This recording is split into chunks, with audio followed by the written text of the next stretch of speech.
Before we got to the story, I plan to give away 100 USD to whoever has the best opinion regarding this matter. So stay tuned, and I'll announce the winner in the few next videos. You only have to post your opinion on the comment below and consider to like and subscribe so that you'll not miss the announcement and many other future giveaway. Thanks, and back to the story. I'm not forgiving my father and step-family after they mistreated me and now face their own karma. I, 25M, finally moved out of my family home last month after years of feeling like an unwanted outsider. This decision has been a long time coming, but recent events have made me question whether I made the right choice. Let me provide some background to explain why I left and the complicated situation I now find myself in. My parents divorced when I was 8 years old. It was a messy split, with my mother moving across the country for a new job and leaving me primarily in my father's care. For a few years, it was just Dad and me. We weren't particularly close, but we managed okay. He worked long hours to support us, and I learned to be independent from a young age. Everything changed when I was 12. Dad met Sandra at a work conference, and their whirlwind romance led to marriage within 6 months. Sandra had a daughter, Lily, who was 2 years younger than me. I was initially excited about the prospect of having a sibling and a complete family again.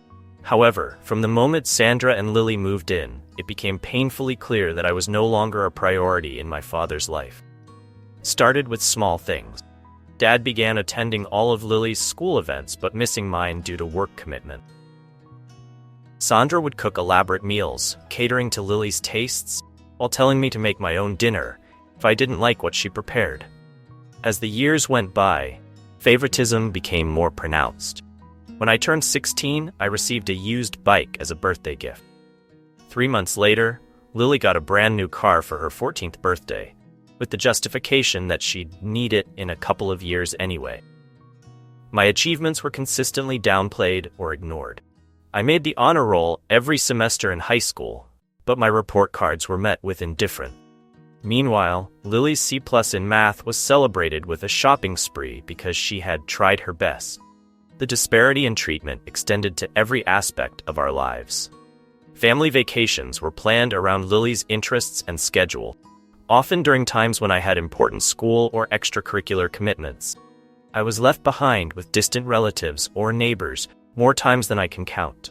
When I did join them, I felt like an outsider, watching my father, Sandra, and Lily share inside jokes and bonding moments that I was never part of. Perhaps the most hurtful aspect was how my father seemed to adopt Sandra's dismissive attitude towards me. He'd forget important events in my life, like my debate team finals or college application deadlines. When I tried to talk to him about how I felt, he'd brush me off, saying I was being oversensitive, or that I should try harder to be part of the family. The college years were particularly tough. I worked hard and got accepted into a prestigious university on a partial scholarship. My announcement was met with lukewarm congratulations and immediate concerns about how much it would cost. I ended up taking out loans and working part-time jobs to cover my expenses. Meanwhile, when Lily got accepted to a local community college 2 years later, my parents threw a lavish party, invited the entire extended family, and promised to cover all her costs. Throughout college, I became increasingly independent out of necessity. I rarely went home for holidays, choosing instead to pick up extra shifts or stay with friends. When I did visit, I felt like a guest in my own home, with my room converted into Sandra's home office and my belongings packed away in boxes in the garage. After graduation, I landed a decent job in my field.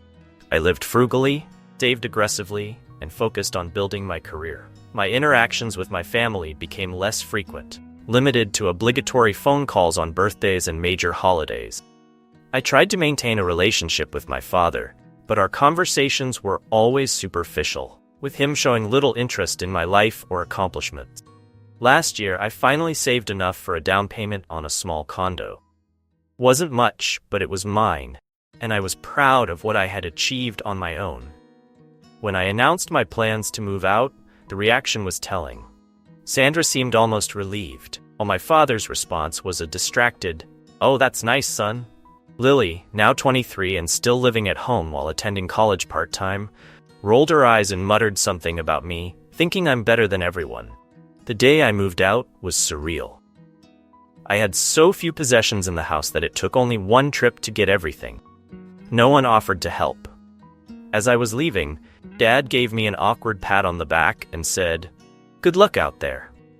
It felt like the final confirmation that I had made the right decision in leaving.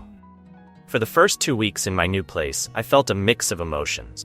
Pride in my independence, relief at being away from the constant feeling of rejection, but also a deep sadness at family relationships I never had. I threw myself into work and settling into my new home, trying not to dwell on the past. Then, seemingly out of nowhere, karma struck. 3 weeks after I moved out, I received a frantic call from my father. Through his tears, I pieced together what had happened. Sandra had left him, running off with her personal trainer from the gym. But that wasn't all. She had taken Lily with her. Apparently, they had been planning this for months. The story came out in bits and pieces over several calls. Sandra had been having an affair with her trainer, Jack. Over a year, she had convinced Lily to keep it a secret, promising her a fresh start and a more exciting life. They had been quietly liquidating assets and making preparations, all while maintaining a facade of normal family life. My father was blindsided and devastated. Came home from work one day to find the house half empty, goodbye note on the kitchen counter, his bank accounts drained. Sandra had taken advantage of the joint accounts and credit cards, leaving Dad with a mountain of debt on top of the emotional devastation. Now, here's where I'm struggling and why I'm turning to you, Reddit. Since this happened, my father has been calling me constantly. He's apologizing for how he treated me all these years, begging for forgiveness, asking me to come home to help him through this crisis. He keeps saying I'm all he has left, and that he wants to make things right between us. Part of me feels vindicated. After years of being treated like I didn't matter, karma has shown my father exactly how it feels to be abandoned and betrayed by the people you love most. There's a small, petty part of me that wants to ignore his calls and let him deal with this on his own, just like I had to deal with feeling unloved and unwanted for so many years. But another part of me feels guilty. Despite everything, he's still my father. I can hear the pain and desperation in his voice, and I know he's truly suffering. I find myself wondering if this might be an opportunity to rebuild our relationship, now that the two people who came between us are out of the picture. I'm torn about what to do. Do I maintain my distance and protect the independence I've worked so hard for? Or do I give my father another chance and risk getting hurt again? Am I the asshole if I choose to keep my distance after finally breaking free, even in the face of this family crisis? Some additional points to consider. My father has never explicitly acknowledged or apologized for the years of favoritism and neglect until now. I'm not sure if his current remorse is genuine or just a reaction to being left alone. I'm worried that if I let him back into my life, I'll end up being financially and emotionally responsible for him. He's facing significant debt and potential foreclosure on the house. I haven't heard from Lily at all. Part of me is hurt that she went along with Sandra's plan, knowing how it would devastate our father. Another part of me wonders if she was manipulated, or if she's also a victim in this situation. My mother, who I have a cordial but distant relationship with, has heard about the situation and is encouraging me to support my father.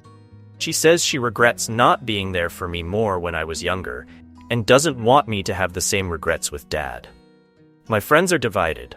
Some think I should seize this opportunity to heal my relationship with my father, while others believe I owe him nothing and should prioritize my own well-being. I'm concerned about the potential impact on my mental health if I get involved. I've worked hard in therapy to process my childhood experiences and build self-esteem. I worry that re-engaging with my father might undo some of that progress. So, YouTube, AITA for moving out right before this family crisis, and now considering keeping my distance. Should I give my father another chance? Or is it okay to prioritize the life I've built for myself? I'm really struggling with this decision and could use some outside perspectives.